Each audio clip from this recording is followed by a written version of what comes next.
夏季摩旅是一种什么样的感受？热。还有呢？潮。还有吗？晒。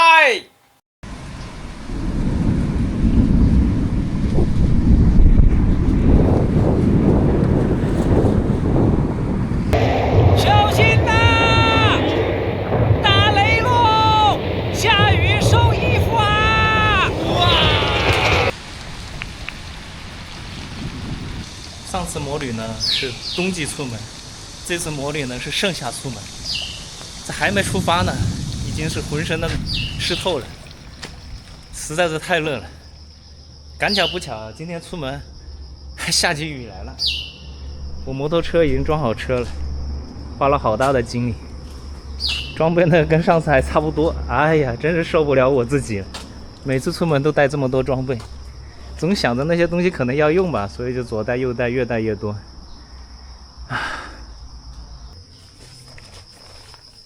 每次出门都遇到下雨，哎，穿上这个雨衣现在实在是太热了，真的太热了，不是一般的热。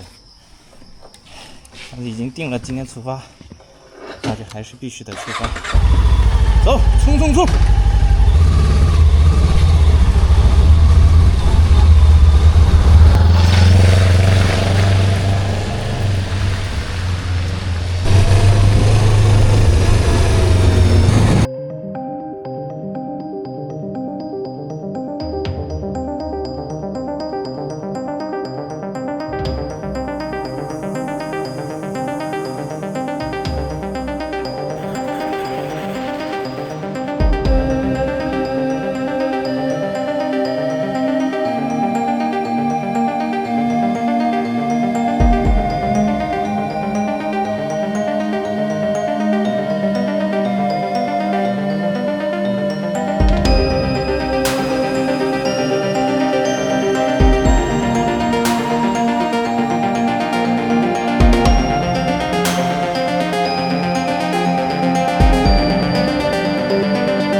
我这一次出来主要是考察佛教的，看到前面的厅殿楼阁峥嵘深峻，一看就是一个非常不错的寺庙，所以呢，走过路过不要错过，那就进寺庙里面看一看吧。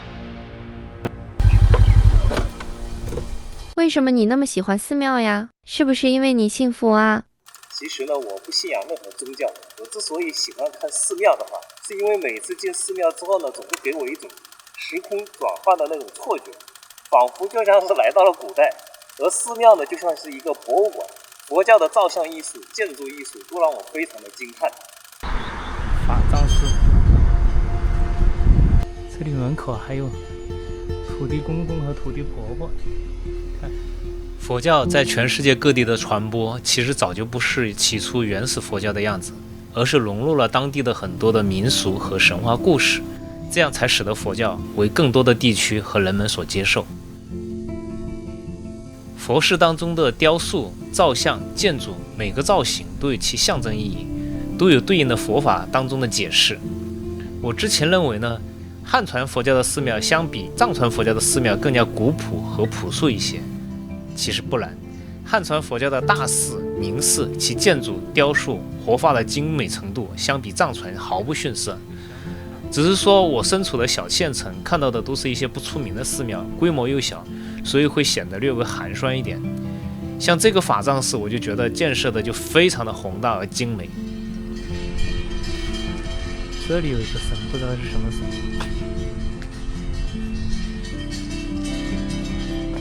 我很喜欢看各种各样的佛像，不过眼前的这尊塑像我不认识。我通过 AI 查了一下，是季札，据说是春秋时期吴国的贵族，是常州的开夷之主，也是吴文化的杰出代表。但是我有些怀疑，一个佛教的寺庙门口为什么会供奉季札？如果有南昌梅岭地区的朋友知道的话，欢迎在评论区或者弹幕当中留言。祈福观世音菩萨，前面还有2个童子，门口2个大象，象是佛教里面的吉祥物。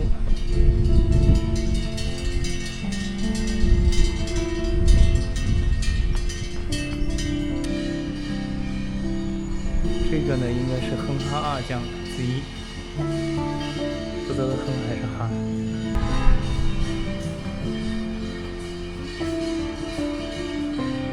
在藏传佛教里面呢，有非常多的金刚，他们呢一个一个都面容凶恶。有的朋友呢就跟我说，汉传佛教不会那样，汉传佛教的造像呢都是一个一个慈眉善目的，但其实不然，汉传佛教里面也有非常凶恶的，跟藏传佛教的名称是一样的，他们的名字都叫金刚。比如眼前的这一尊呢就是金刚。金刚呢一般是佛教的护法，你可以简单理解为就是佛教的保镖，他们一般都是看上去比较凶狠的，因为比较凶狠才会让人感觉比较不好惹嘛。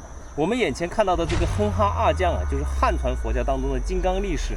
在佛教寺院当中，一般在三门殿的左右两侧会设置金刚力士像，他们手持金刚杵，职责是守护佛法和寺院，震慑妖魔邪祟。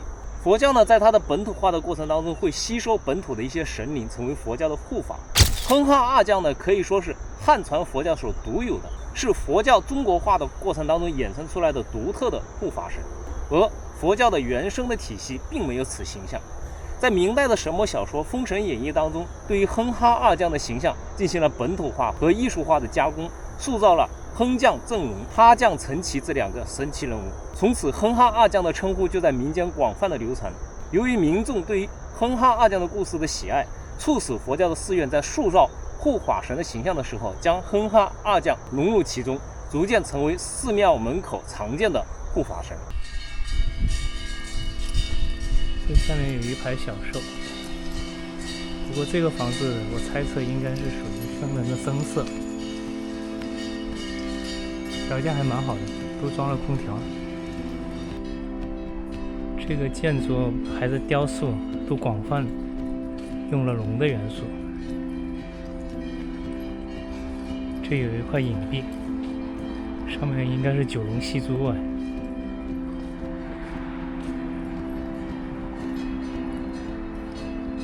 门口2个大麒麟，看见笑弥勒了，所以这个才是真正的三门。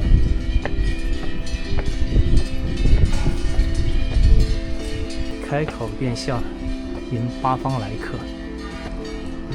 弥勒旁边是4大金刚，南方真掌天王，东方持国天王，北方多闻天王，西方广目天王，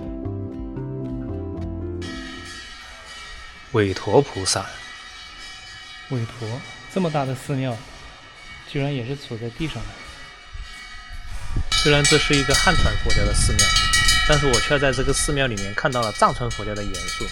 顶上的这个图案呢，就是藏传佛教常见的6字真言图，上面都是藏文。所以啊，天下的佛教本是一家，他们同宗同源，读的也是同样的经书，修的都是相似的法门。他们自称为佛教，所谓的汉传佛教、藏传佛教、南传佛教，不过是外人对他们区分的称呼方法而已。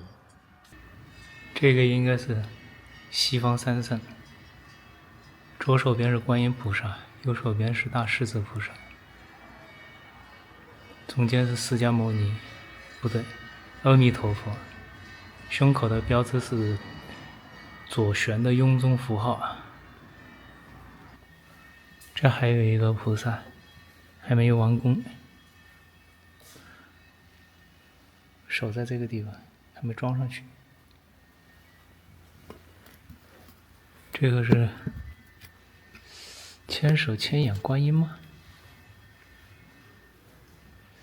这个是观音，这个也是观音。这个是面兰大士的造像。面兰大士呢，也叫咽口鬼王，他是六道当中的恶鬼道的掌管者，也被视为观音菩萨的化身。他的造像通常较为威严，带有鬼面特征的形象，周围经常环绕小鬼，体现出他在恶鬼道鬼王的身份。这是一个完全新建的寺庙。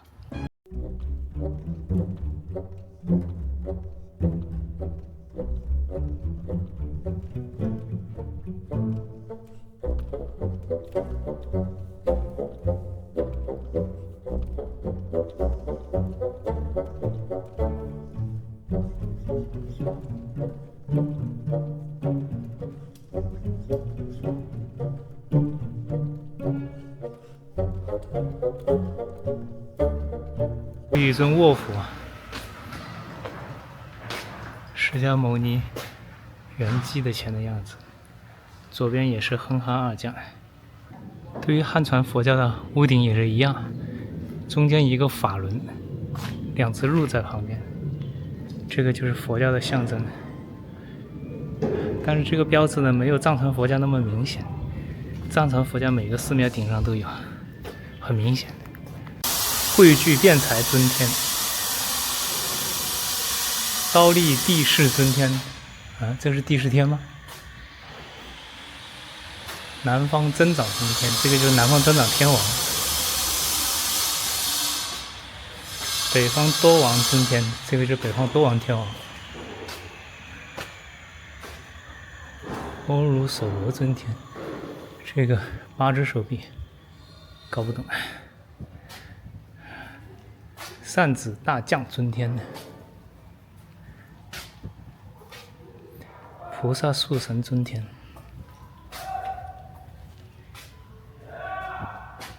颗粒地南尊天，月宫太阴尊天，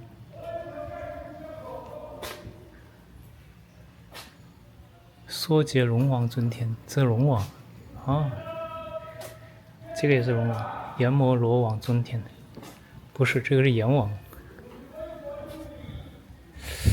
雷神大将尊天，哦，金钟功德尊天，思业大粉尊天，这又是4大天王了。东方持国尊天，佛教的造像据说有几千尊还不止。甚至有一些高僧大德也认不全。其实在原始佛教时期是一尊佛像都没有的，到了犍陀罗时期才开始有了佛教的造像，发展了有1000多年才陆陆续续的产生这么多的造像。这些造像呢，有些是佛经里面有的，有的是吸收了其他宗教的神奇，有的是吸收了当地的神话故事的神奇，有的是普通人死后被神化成神奇。如果你对于佛教当中的佛像故事感兴趣，我以后也会陆陆续续的做一些佛像故事的专题。不过呢，今天的天气实在太热了，我没法慢慢欣赏这些佛像。现在室外的气温已经达到40度了，哇，真的热爆了，热得快要爆炸了。哎，赶紧上摩托车，上摩托会好一点点，太热了。离开了南昌地区之后，我一路走过安义县、永修县、德安县、武宁县、修水县，这些都是我非常熟悉的一些地名。你有没有听到某一个地方的地名之后，就会想起一个人的感觉？是的，这些地方都有我的同学在，只是好多年没有联系了，也不知道他们过得怎么样。最后我走出了江西，来到了湖北的通山县，再来到了良兴县。注意安全，谢谢。这个出卡的时候就给他就可以了，是吧？好。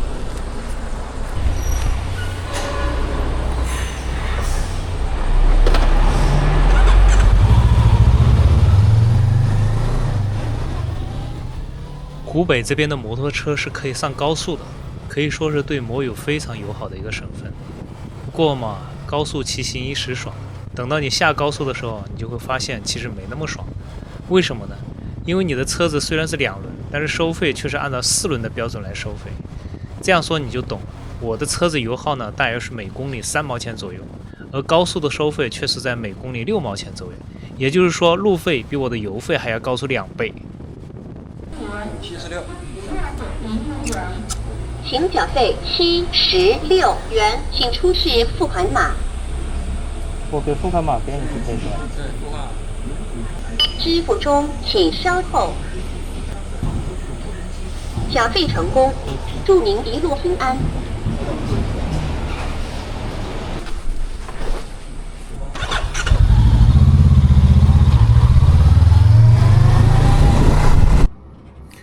今天呢是前往青海的第1天，从江西出发，连续骑行了11个小时，也太猛了。中途呢有吃饭、喝水、加油，全且当做休息吧。还路过一个叫法藏寺的地方，那个法藏寺是一个新建的寺庙，还没开放，没开放也好，就省得别人让你不让拍摄啊，这样对于我考察佛教有帮助。然后今天实在是太累了，头一次骑这么长时间的这个车。虽然是这样，今天也就总共跑了500多公里吧，大约在550公里左右。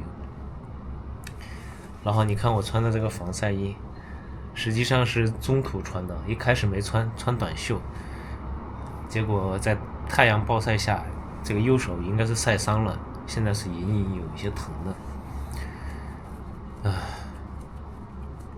夏天出来摩旅，比冬天的感受